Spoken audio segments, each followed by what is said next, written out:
નમસ્કાર દર્શક મિત્રો, એસડી ન્યૂઝ ગુજરાતી ચેનલ પર આપનું સ્વાગત છે. હું આપની સાથે વૈશાલી પોબારું કરીશું નજર આજના સમાચાર પર. અંકલેશ્વર શહેર અને જેઆઈડીસી ડેપોમાં સીસીટીવી કેમેરા બંધ હાલતમાં જોવા મળી રહ્યા છે.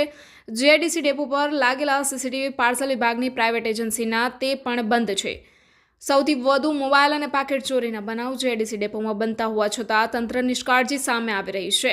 શહેર તેમજ જેઆઈડીસી ડેપોમાં અસામાજિક તત્વોની કંડગત વચ્ચે ગંભીર ગુનો બને તો કોણ જવાબદાર તેવા સવાલો ઉઠી રહ્યા છે. અંકલેશ્વર શહેર અને જેઆઈડીસી વાલિયા ચોકડી ખાતે ધમધમતા બસ ડેપોમાં રોજના હજારો મુસાફરો મુસાફરી કરી રહ્યા છે. ત્યારે બસના આવાગમન વચ્ચે અનેકવાર મોબાઈલ ચોરી તેમજ પાકીટની તફડંજી થાય છે. આમાં ભીડભાડમાં તસ્કરો ચોરીને આસાનીથી અંજામ આપી રહ્યા છે. ત્યારે ડેપો વિસ્તારમાં વધતા બનાવો વચ્ચે અહીં લગાવવામાં આવેલા સીસીટીવી કેમેરા બંધ હાલતમાં જોવા મળ્યા છે.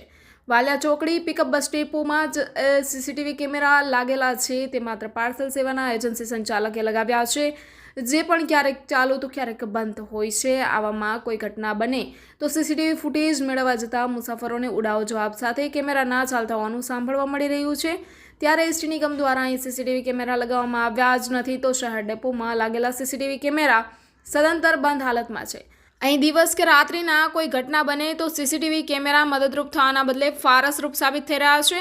આ અંગે ડેપો મેનેજર જગદીશ ગાવિત જોડે વાતચીત કરતા તેમણે જણાવ્યું હતું કે નિગમમાં આ અંગે રજૂઆત કરી છે. તેના ટેન્ડરની પ્રક્રિયા હાથ પણ ધરવામાં આવી છે અને બને એ સ્થળે સીસીટીવી કેમેરા લગાવવામાં આવશે. જો કે હાલ જે કેમેરા લાગેલા છે તે બંધ છે એ વાત ચોક્કસ છે તેમ તેમણે જણાવ્યું હતું. Reporter Humed Saiyed, SD news Gujarati, Ankleshwar.